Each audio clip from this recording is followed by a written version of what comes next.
you ever felt frustrated, overwhelmed, or stuck wasting time in admin instead of growing, leveraging, and scaling your business? Then this podcast is for you. Welcome to Delegate to Elevate, the podcast that's all about handing off what you don't need to do so you can focus on what you do best.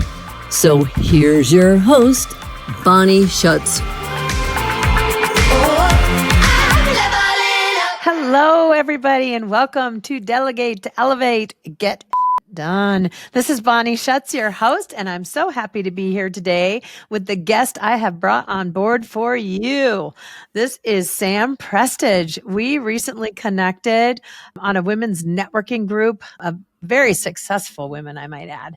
And don't let her youngness fool you. She is an old soul, and her and I connect like we have been friends since high school. So I'll just say it like that, when she could actually be my child. But that is okay because she is brilliant. So let me tell you a little bit more about her.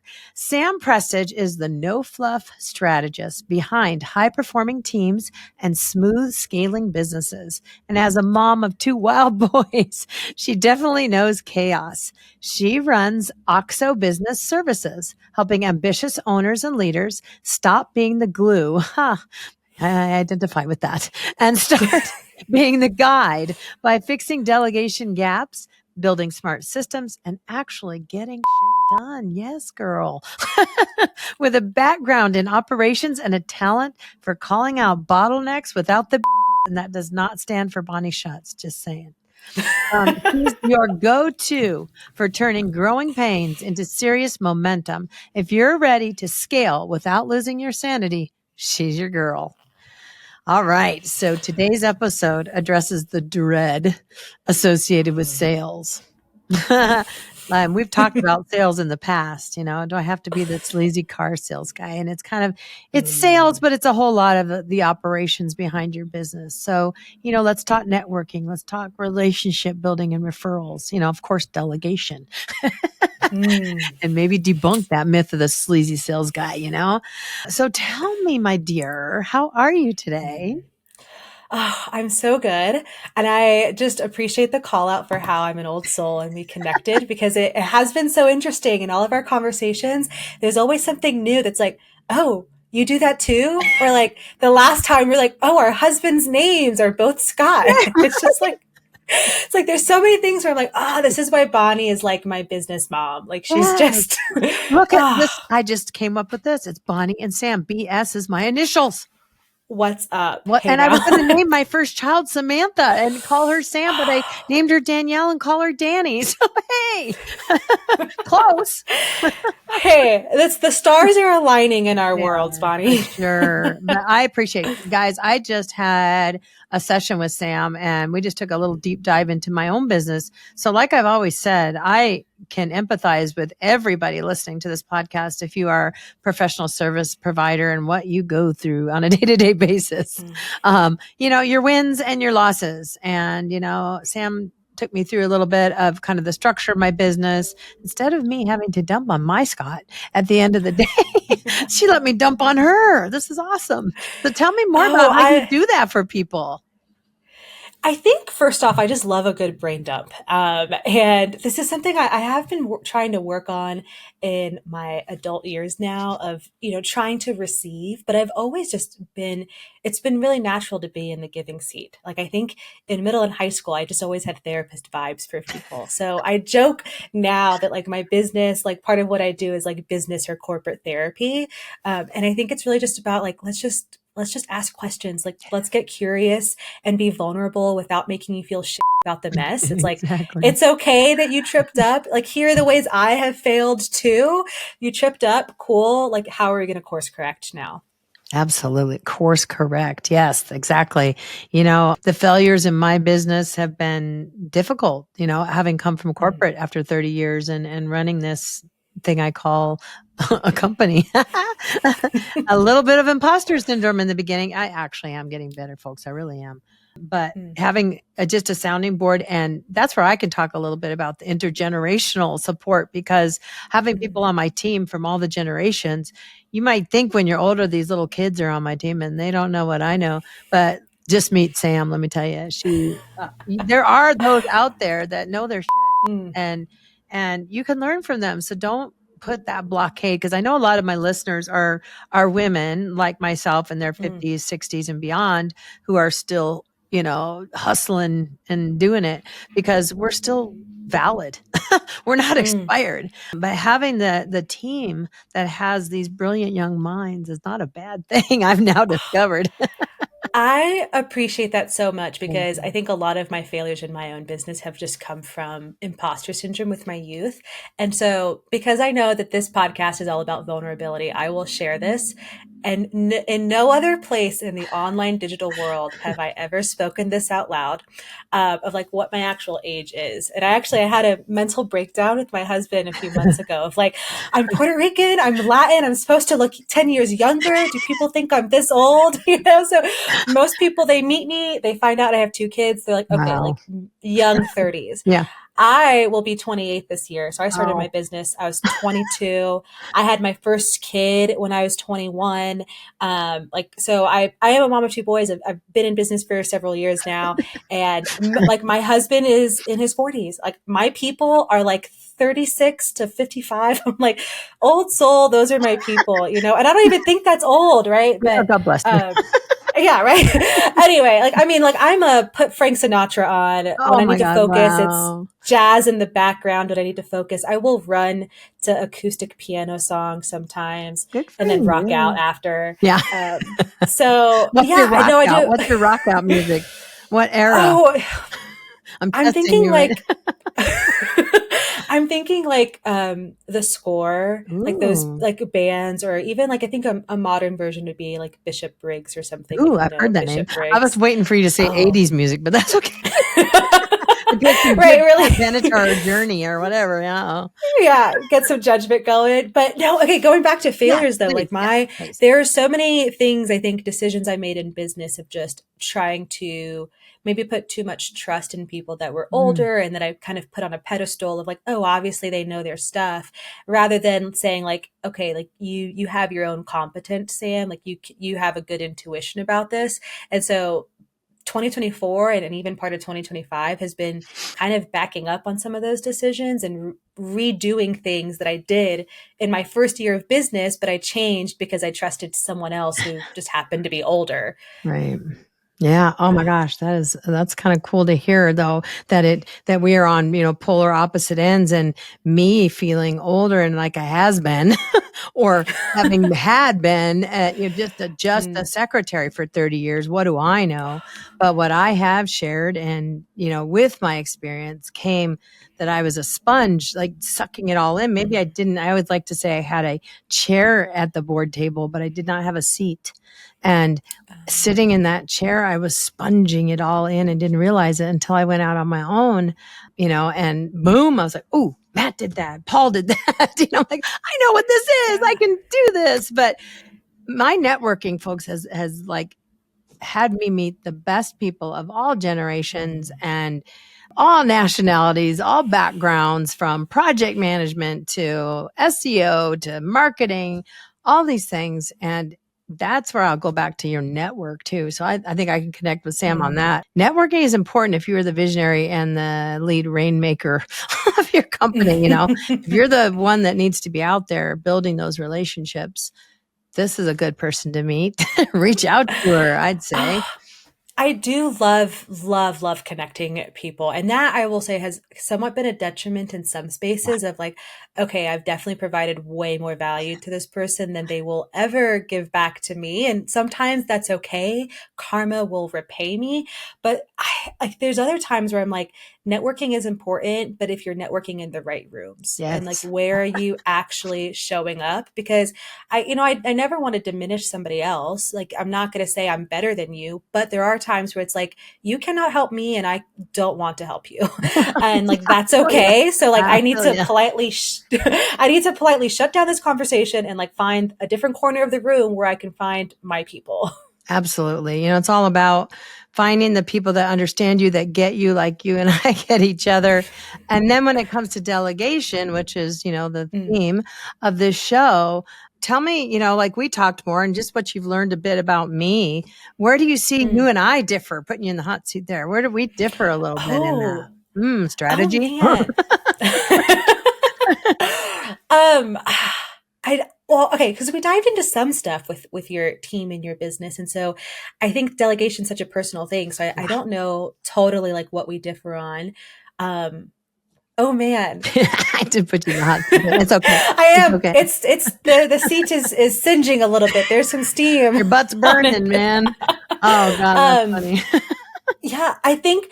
I mean, you or said where something we're aligned. earlier. We could be Yeah, aligned too. I think you said something earlier of like you trust too much, and I definitely fell into that trap as well. Mm-hmm. And it's also luckily that failure has turned into a selling point, because there's some of my clients kind of really resonate with this idea of, you see so much content in TED Talks and LinkedIn about how to be this good leader and this good manager. So you try to replicate some of that, and then you focus way too much on like if people are happy and not enough on what the business needs and what the structure is. Right. So you made that comment in our strategy session earlier, and I was like, I definitely fell into that the first 2-ish years of my business. And lost some money on those decisions. Yep. And so having to just kind of back up and say, okay, like I try to be a good person. I try to say like, how does God want me to treat people? Exactly. Like, let me be. What would Jesus do? Yeah. What would Jesus do? Like, would Jesus fire this person? I don't know. He wants them to eat. In my business, we say, what would Bonnie do? Just saying. Yeah. So I say that. So it's trying to balance like what is being a good person while also like, okay, at the end of the day, the business is there to be a business. Yeah.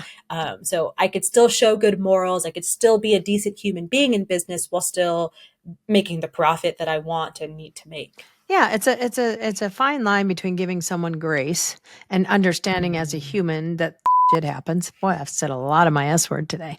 That stuff happens, and it does. And I get that because I've had lots of stuff happen to me. But did my employers give a rip? No. So they were the black and white of it. You don't do your job, you're out. And I didn't want to be that way as a business owner. But now that I've been in it, 8 years, it has nipped me in the butt a couple times too, because I crossed the line between friendship and not friend and employees or contractors, So have you ever dealt with that too? Yes. Oh my gosh. Yes. Where there's so much of this is where like you really have to find your confidence as a leader and trust like what you see, because there were moments where I'm like, okay, well, maybe I'm judging this person too much. Maybe I don't have all the information, and like, let me give them the benefit of the doubt. And it's like, well, this is like the 5th benefit of the doubt. Yeah, I'm going to be a gift. I only have 5 fingers. Yeah. I'm like, it's time to cut it off. Right. Yeah. And so there are moments where I fell into the trap of firing slow, right? Ooh. Where really you should be firing fast. And you should just have clarity on expectations. And fire fast. I love that. My Scott would love that. But when you are confused on expectations and you're confused on like your style as a leader and like what the goals are and the structure should be, it does make it really hard to make those tough choices. You have no structure to fall back on for your decision making. And right. So, yeah, there have been. I feel like it's all going to fall back on you. Like I told you this morning, like I had let a couple people go and it all fell right back onto me. And here I am losing time again. So this is where I can, totally understand my listenership. Is that what you call it? Listenership?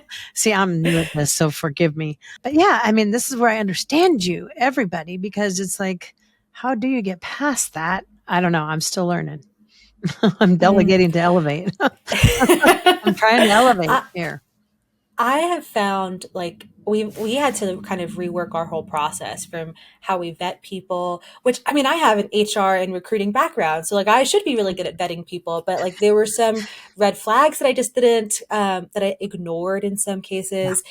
There was also like, well, I really want to give this new person on my team the time to shine. And so the leash was way too freaking long. Yeah. It's like, okay, there's a middle ground here. Yeah. So yeah, there's like just reworking our vetting process, how we hire, reworking like our client experience process, and also just saying like, okay, what is the value for the client facing first, client value and focus, then like what's the profit, and then how do we keep our team happy, and just kind of working those priorities starting with the client has helped so much. So like if you speak to a client like me who's been in business, for a while, do you kind of go in and you like reverse engineer it?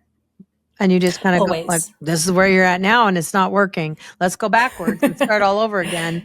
And, is that a service that you offer then to kind of let's analyze what you're doing and try to rebuild it? Yeah, yeah. And so a lot of our clients are actually successful business people. Like they have sold businesses before, they're in a new venture, or like they grew up with a parent that was in business. So like they're not incompetent, Right. right? But a lot of times they either are just so much of a visionary that it's hard to actually pull their ideas into words, Right. or they're Right. just so much in the day-to-day that they Yeah. haven't really You backed got the up blinders on. Yeah. Like this is, yeah, to yeah. look at everything. So it's like, well, let's back up. Like, well, what do you want? Like, how do you want this to function? What do you want to be responsible for? And that's, I think, kind of where like the therapy stuff Yeah. will sometimes feel like that because no one has slowed down with them to ask those questions before. And Mm. so I really, for a long time, like despised with everything in my soul. Anytime I saw any like copywriting or messaging around mindset, I was like, Uh, out of here with your mindset. Just tell me what the heck to do. Right. But then, right. yeah. Become But a then like bird to pivot my mind too. yeah, I'm like, I don't need this fluffy woo woo Yeah. nonsense. Like, but then just No realizing with a comment. lot of,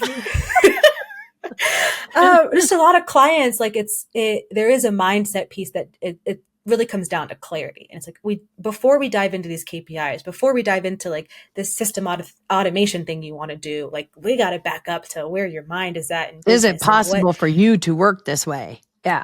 Yeah, Yeah. right. Like there's also like clients I've worked with, they're like, oh, I want to do EOS traction. And I'm like, that's not going to work for you. I know Straight you. up. I'm like, unless you have like these two other people in place to do all these other things, like your brain does not work this way. And that's okay. It doesn't need to work this way, but like, do not do EOS. Read the book, feel good about yourself, leave a review on Amazon. Let's figure out what does work for you. I love it. So you mentioned something this morning about Profit First, and that's a book, is it not? Yeah. And I Profit think I have first. it on my shelf. Probably pretty dusty. Who Read knows? it. Feel good about yourself I and think read it's it, something Bonnie. maybe somebody when I first went into business gave me, and I haven't read, admittedly. Who's got time to read? But hey, if I was delegating all the things that I'm doing that I shouldn't be doing, hey, I could read all day. You know what though? Like someone posted on LinkedIn, they're like, I never read for fun. I read to learn. I'm like, that sounds like it Ooh. sucks. Like I'm all about Sarah J. Maas for any like fantasy nerd readers out there. Like I'm like, I Yeah, read for fun. But also like business books. Honestly, this is going to sound so bad and someone might just want to unfollow me for this, I might but be able to one up you, just saying. there are some books where it's like ChatGPT, just give me the highlights and then just decide if you want to read it or if you got enough from Ooh. that. Because there are business books that I'm like, this is way too drawn out, probably because the publisher told them they needed a certain page count. Yeah. But I'm like, this could be a 10-page summary. I don't need 200 pages. This could have So, been an email instead of this yeah, meeting. Yeah. That's like cool that Profit you can First. delegate to Chat GPT to read a book for you. That's pretty cool Yeah. because I'm all about expanding the word Mm. delegation to mean many things. And I'm Mm. hoping to have an AI expert on with me at one time. And I truly believe that you can delegate your mind. And I use the example first of like delegating to a coach, like to do, which is funny when I was laughing so hard about your mind shift thing. Like, tell me what to, I delegated my mind to this coach to help me shift my mindset, which that was Mm. a delegation in faith, like she can help me with this. But delegating to AI is going to be a hot topic coming up soon. Everybody, just wait. She's in the what do you call it? She's in the batter's box. The queue. She's coming In the up. queue. Yes, in the Yeah. queue. Gosh, I got to get the lingo. Tell me though. So, Mm. what kind of clients do you usually serve? And then my second question would be, what was your first hire or first Oh. outsourced part of your business? Okay. Yeah. Okay. So the clients I really love working with tend to be family run businesses because I'm like, let's sort through all the drama, conflict resolution before we get to processes. So love the family run businesses with like physical locations. And Okay. so usually they're in that 2 to 20 million space. They've got some employees, maybe like 5 employees or something. We've got to figure some things out. But we have also worked with consultants that are in their first six figures, right? Right. So, but really love working when we can like dive into a team and help them sort things out. When I think of my first hire back in the day, probably I think it was a VA that could work with a client, but also do some of my bookkeeping. So I think like bookkeeping and social media was like always Bookkeeping the is the first number one things. answer I get. Yeah, but then Number I one thing I realized often like get. Like, get this I was done like here. bookkeeping is actually not that difficult. Right. If you're on QuickBooks, then yeah, like I don't ever like want to take the time to learn QuickBooks, but That's my husband. at the time I was on FreshBooks, and if you're a service Oh, provider, I highly recommend FreshBooks. It okay. is so freaking easy to Nice. use and to reconcile things and set up retainers and do forecasting. So I am planning on going back to We'll always FreshBooks in the take a coming good months. recommendation, always. Yeah. Yeah, I'm like, where's my affiliate link or something? Yeah, But please. yeah. Right? So I If you took get back one, send it to control. me. I took back control of bookkeeping and then continued to delegate social media. Mhm. And that was another area of like imposter syndrome. Like I just was not confident that I could learn marketing because there's so many spaces where it's like marketing is this and marketing is that. And like Right. you can never be a general marketing manager. You have to have someone that's specialized in all the areas. And so I just overcomplicated it for myself. And I was like, Yeah, like, I shouldn't be doing this. yeah, like, and again, that's something in the past year that I've taken back control of. And like, it does not need to be this complicated. Right. Yeah. I did start with doing all the social media for my company, and my excuse for keeping it and not delegating it at the time was in my role in corporate, I had no ability to be creative. And I have a sort of creative bone here and there in my body, and I wanted to be creative. And so I got that out of my system when I wanted to grow. I said, I can't, my time is worth so much more than, playing in Canva. And so I Yeah. delegated, and I now have had a VA that does my social media for me for probably 3 years. She throws it at me. I bonify it, my little bonify stamp on there. Yeah. I tweak it a little bit to where it would be something more like that I would have put out, but she's kind of got me figured out after these years. So that's funny that you said bookkeeping though. So that is just more confirming that is usually what people give up. But I like your perspective that, if you took a chance on it and you like it, they're overcomplicating this. And I think I can do it just as well. If you want to do it, do it. I mean, there's some people say, don't do all this stuff. Like I liked doing my social media at the time and I was happy with how we were growing organically. I didn't need any accelerated growth at the time, so. Oh man. Yeah. The concept of like, if you want to do it, do it. That's totally like, I had this conversation recently. Yeah. Like someone was like, well, I think I'm supposed to delegate this. And like, this is what I'm supposed to be doing as a CEO. And I'm like, you make your own job description. If you want to do it, do it. But if you want to grow and you want time to do something like this, then you're going to have to delegate that fun thing. But do that little thing where I dip in a little bit.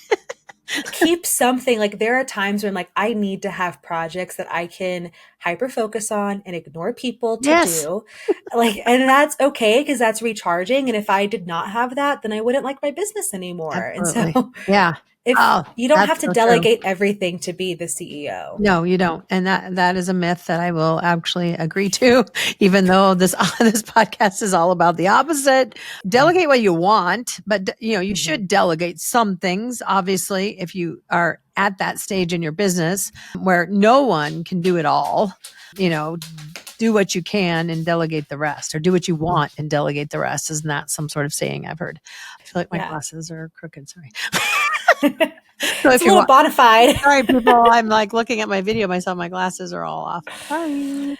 Oh, well, realness. On that point, like, I think, again, like you can make your own job description. Being the CEO of your company, it's personal. It just means what it means to you, right? Mm-hmm. And so a lot of times people are like, oh, I don't even know what I would need a virtual assistant for. Most of our clients have never had an assistant before, even when they like worked corporate and things. And so I'm like, okay, well, don't start with what you want to hand off. Just start with what you want your day-to-day to look like, and then compare that to what you're currently doing. And there you go. Just highlight the differences. And then that's the job description for your assistant. So I feel like when we first met, you were kind of niching out in the construction zone. Do you like what I did there? Construction zone.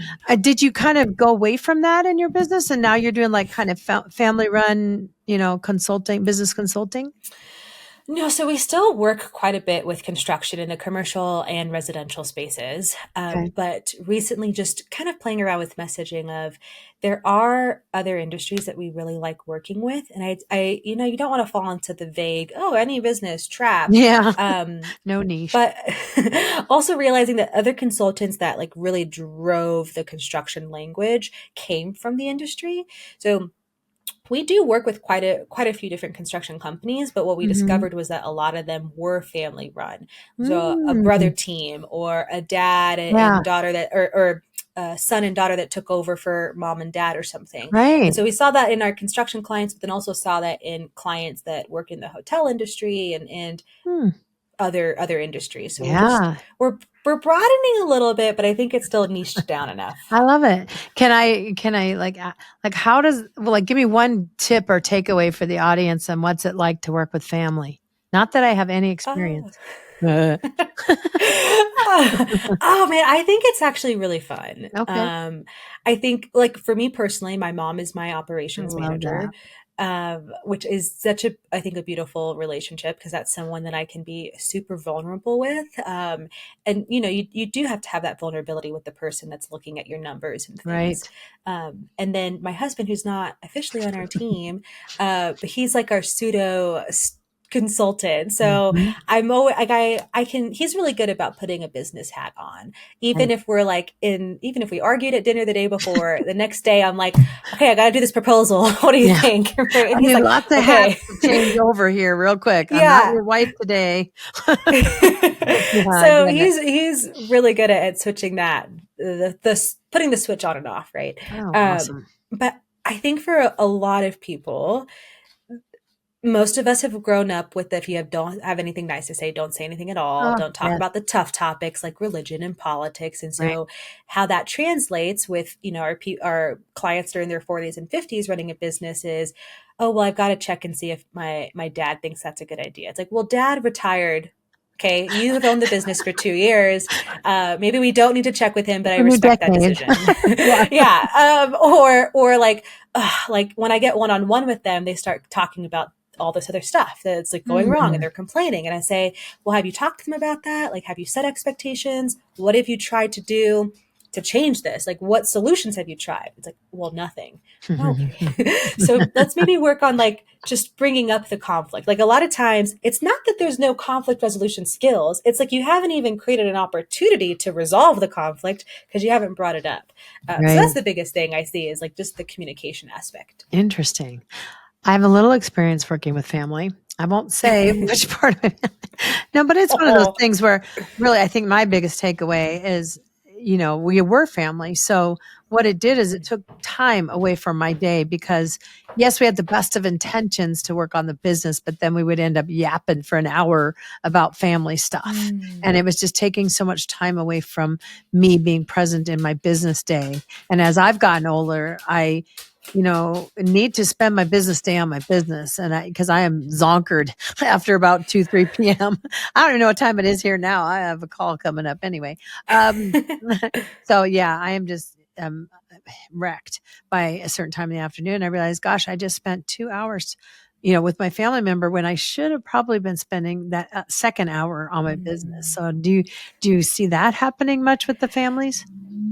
I do see that sometimes. I think, my own, with at least my own family in our business, we're usually pretty good about like, hey, like I do have a call at this time. Yeah.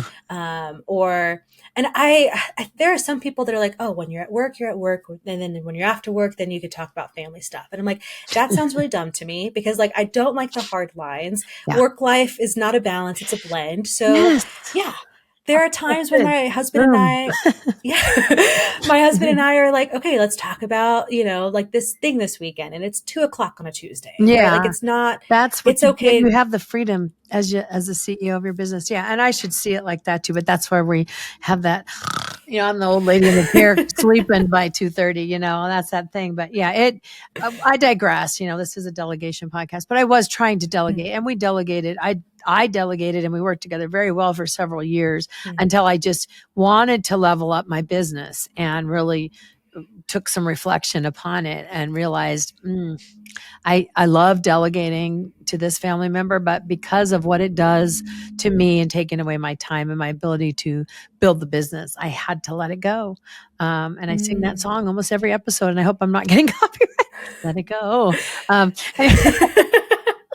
So for you, the biggest difference now that you don't have family on your Yeah. team, it's mostly that you're not like it's a little bit less of like the personal conversations than a little bit Yes. more business oriented. Okay. Yes. And it was a cleaning of the house, which it was not family related, Mm. but it was just more like a reevaluation. If I want to level up, I know how to delegate, but I have to be a little more strategic about it.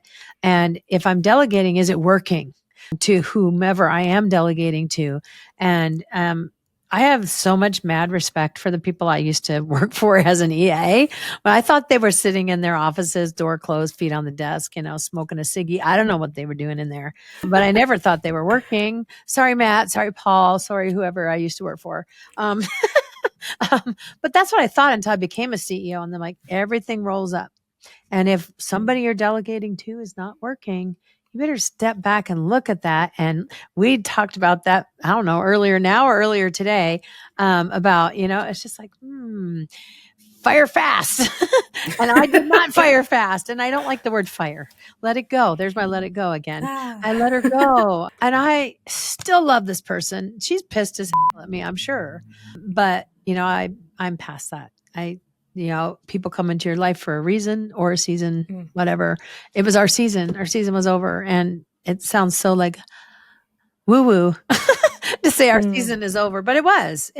We had some good years and it's over. But with the other one, I'm still related to that family member. That's never going to end. And hopefully we can get past our differences that broke our, this delegation Yeah. relationship up. But I don't think it's woo-woo to say that. Like there are assistants that I had on my team years ago that they fit the needs of what I needed to delegate and the type of clients we have back then. I would not hire them today. Like they wouldn't pass our first round interviews right. today. Like they're not someone that would meet our delegation standards. So Yes. they fit a season of the business that is no longer relevant, and that's Good. okay. Yeah. Yeah. I love that. I'm going to have my people quote that. I mean, it's just not relevant anymore. And I hope that they know that and they listen and they know that it was nothing they did horribly. It was just that we outgrew, just like a marriage, a relationship with the people you delegate to is a marriage of sorts, right? It's like, it either lasts forever or for a short period of time. I do have experience with that. But if I was to have you give me a couple of delegation, tips or tricks or pieces of advice that people could take away today, could you name a couple? Yeah. Okay. So the first thing is going to be like make your job description. Like just be really clear on what you're working toward as far as like everything that you want to get off your plate. And I think the second thing is just have clarity in your expectations. That will let you know, like, okay, do I need a short leash here and a long leash here? I was talking to someone the other day and he's like, it's about mitigating blast radius, right? Oh like my God. which I thought was actually a great topic of like, what can you trust them with? What maybe small mistakes are they allowed to make versus like giving them too long of a leash and like that blast is going to be detrimental. We can't let that happen, right? That's But scary. I know the way he described it at first, I was like, this is a little nerve wracking. But then we got into it. I was like, okay, I get the calm structure here. Right. But that clarity and expectations, that is really what allows you to fire slow or realize, okay, maybe it was the way you were communicating and delegating and not this person's capabilities and competence. Yeah, right. So could have been me. Yeah, it wasn't you, it was me. Yeah. Hello. Another song. Hello. No copyright issues. No. Hopefully. This is kind of digressing, but I literally looked at my podcast playlist, and not my podcast, but my like iTunes or whatever. I have 5 songs titled "Hello." Oh, could you not get a little more creative? Anyway, do we need more friends? Do you just want people to call you and say, "Hey, Bonnie"? Say hello. Yeah. Because I got really mad at somebody that used to say "hey" on all her emails. Anyway, that's a whole different Oprah, really? as I'll say. I'm like, quit saying "hey." Oh no, I never say hello. You say hey? Okay. Oh my God, are you a hey girl? Oh Oh my God, God, I you're think a hey girl. I would have yes. fired you fast. No kidding. No, there was one person that they were like, "Hey Sam, I want you to meet my friend," and they gave me the nickname and then said AKA this is their name. That So might be okay. my proposal to them was like sup nickname. Oh, Because I try to oh match, man. people's Okay. personality styles in sales. That's okay, I But guess. I'll have to say that's okay. But when it's something like corporate-y, professional, somebody that's oh doing like a yeah. financial planning company like we would serve, and Mm. hey, Bob, I'd like you to buy our services, dude. Like whatever. She didn't say dude. Oh. I'm being facetious, but the hey kind of thing. And it was something that, here's my sign. If I kept seeing it and I asked them to stop and I kept seeing it, here's my sign. Say something. Say something. If we have that difficulty of the remote workforce, and dude, that is even another layer of difficulty, but that's that over communication tool that people should really not be afraid to over communicate. Understand me. Yeah. But gosh, we are getting Oh. close to time. So I'm going to bring you back if we need to, because I think that the things we've talked about is really going to resonate with my audience. And, if you all would love to hear more from Sam, you have a family business that she could give you a little more hot tips and tricks, not instead of a hot seat. Please reach out to her. We'll put all her info, her bio, everything below for you. And I hope you all have a mighty great day. And Sam, thank you so much. You are awesome sauce. Thank you so much. It was such a joy to join. Thank you, my dear. Have fun, everybody. Make sure to listen, subscribe, and leave a review for us. And I can't wait to see who wins that $15,000 value day with Bonnie this year. I cannot wait. One lucky reviewer is going to win that. And we are going to have a hell of a day. Cannot wait. So send all your friends down and leave me a review. Hopefully a good 5-star review. And we'll delegate to elevate next time. See you guys. Bye. So that's it for today's episode of Delegate to Elevate. Head on over to Apple Podcasts or wherever you listen and subscribe to the show. One lucky listener every single week that posts a review on Apple Podcasts or iTunes will win a chance in the grand prize drawing to win a $15,000 private VIP day with Bonnie herself. Be sure to head on over to delegatetoelevatepodcast.com. That's with the number 2. And pick up a free copy of Bonnie's gift and join us on the next episode.